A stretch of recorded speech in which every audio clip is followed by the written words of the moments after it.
First we are mixing red and yellow.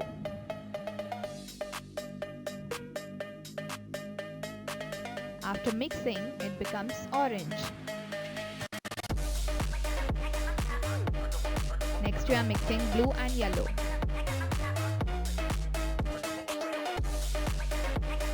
And it becomes green.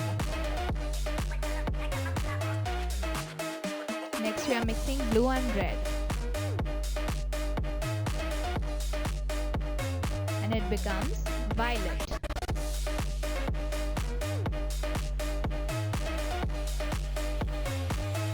Lastly, we are mixing red and white. And they become pink.